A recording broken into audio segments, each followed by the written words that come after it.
அடுத்தது animal. Santhosh Reddy பாங்காஸ் animal. அதேதான். இந்த படத்தை கிரிட்டிக்ஸ்ல சரியான அடி அடிச்சானுங்க போட்டு. ஏதோ என்னது ரொம்ப மிசாஜினிஸ் கேரக்டர் சுவானக்க சொல்றான் அப்படிங்கிறானுங்க. ஆனா அப்படின்னு தெரியலப்பா. எனக்குலாம் men feel bad,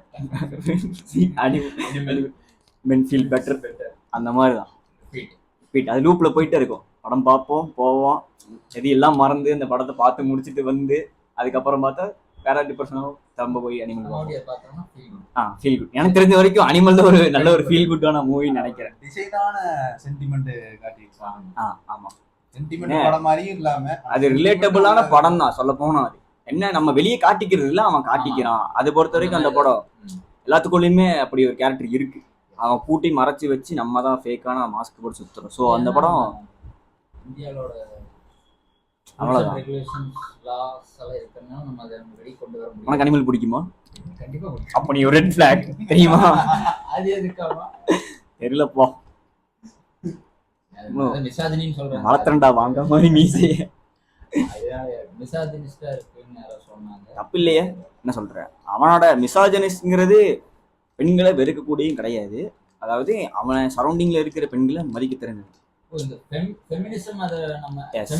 toxic feminist தான் இதெல்லாம் படத்தை இருக்கானுங்க. என்ன சொல்ற?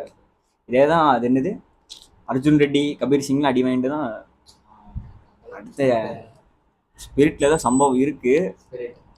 கண்டிப்பா இருக்கும். அனிமல் பக்கம் வரல.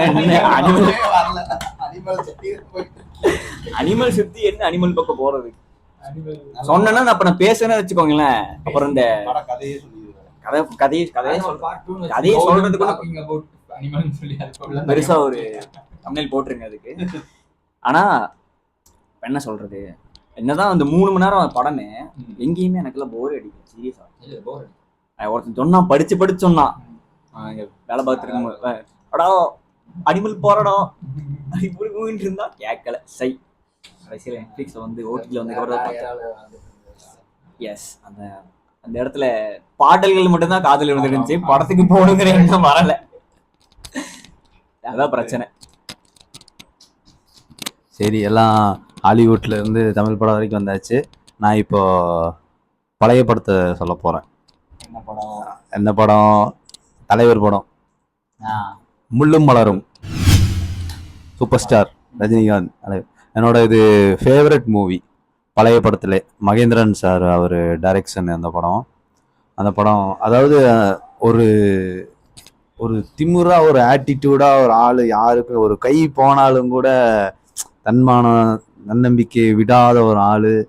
அப்புறம் அந்த தங்கச்சி சென்டிமெண்ட்டு, அப்புறம் அந்த அந்த மாதிரி ஒரு அடங்காத ஆள் மாதிரி ஒரு திமுறான ஆளை மாதிரி காட்டிட்டு ஃபர்ஸ்ட் சீன்ல ஒரு காமா கூலா ஒரு சீன் வச்சிருப்பானுங்க.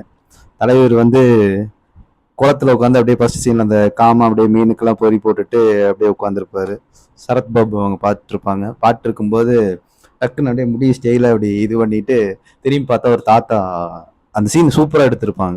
ஒரு தாத்தா அந்த கோயில் படிக்கட்டுல அப்படியே தவன் நடக்க முடியாம போயிட்டு இருக்கும்போது தலைவர் வேமா போய் தோளத்துக்கு கையில போட்டு இப்படியே கூட்டிட்டு போவாரு.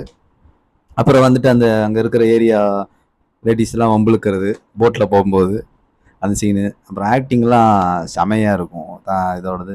அப்புறம் அந்த சரத் பாபு அவரை வந்துட்டு வம்புழுக்கிறது. படம் ஒரு மாஸ்டர் பீஸ் மூவி. ஆனால் நம்ம ஏஜ் பசங்களாம் இதெல்லாம் அதிகமாக இந்த படம் பார்த்துருக்க மாட்டாங்க. இந்த படம் பார்த்துட்டு எல்லாம் கமெண்ட் பண்ணுங்க. முள்ளும் மலரும். பெட்டியில ஏற்றி அனுப்பிச்சிட்டு இருப்பாரு. சரத்பாபு வந்துட்டு என்ன யார் இவங்க அப்படி இப்படின்னு கேட்டு எல்லாம் பேசிட்டு இருக்கும்போது சும்மா அப்பப்போ ஊருக்காரங்க ஏற்றி அனுப்புவேன் அந்த பெட்டியில். அந்த லொக்கேஷன்லாம் நல்லா இருக்கும். அந்த பெட்டி ட்ரெயின் ட்ராக், அந்த உள்ள வேலை செய்கிறவங்க போகிறதுக்கு மாதிரி ட்ராக்கு. அப்புறம் அதுலேயும் போகும்போது என்னத்தை கொண்டு போகிறோம், எல்லாம் மனுஷனுக்கு மனுஷன் செய்கிற உதவி தானே அப்படின்னு சொல்லுவார்.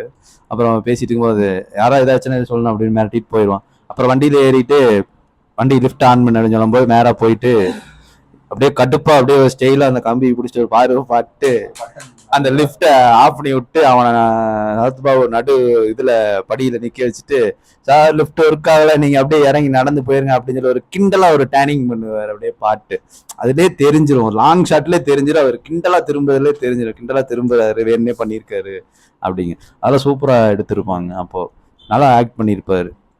அதே மாதிரி கை போயிடும். கடைசி சீனில் அந்த எல்லா தங்கச்சி பேச்சை மதிக்காமல் கல்யாணம் பண்ண போயிடும். கடைசி அவர் நின்றுட்டே இருப்பார், சோகமாக நின்றுட்டே இருப்பார். வந்து தங்கச்சி அண்ணன் தான் வேணும்னு சொல்லிட்டு வந்து கட்டி பிடிச்சோடனே அப்படியே ஒரு பவர் ரைஸ் ஆகி மறுபடியும் அந்த ஆட்டிடியூடோட தங்கச்சிடா அப்படின்னு சொல்லிட்டு நின்றுட்டு இருப்பாரு. அப்புறம் அந்த சீன் நல்லா இருக்கும். அப்புறம் அந்த ஒரு கோயில் ஊர் எல்லையில் ஒருத்தனை போட்டு போலான்னு பொழந்துட்டு இருப்பாரு. அந்த பயங்கரமா சீன் இருக்கும். அதெல்லாம் ஒரு ஃபைட் அப்படியே ரியலாக போட்டு அடிக்கிற மாதிரி மண்ணு புழுதியெல்லாம் கலப்பிட்டு ஒரு சீன் வச்சிருப்பாங்க, ஒரு சின்ன சீன். தங்கச்சி பட்னி போட்டேன்னு சொல்லிட்டான் அப்படின்னு சீன். அதனால அந்த படம் கண்டிப்பாக எல்லாரும் பாருங்க. அடுத்தது மூவி ரிவ்யூஸ்லாம் வரும், தெரிஞ்சதை சொல்கிறேன். பாட்காஸ்ட் சேனலை சப்ஸ்கிரைப் பண்ணுங்கள்.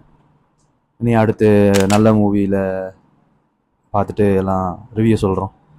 Bye all.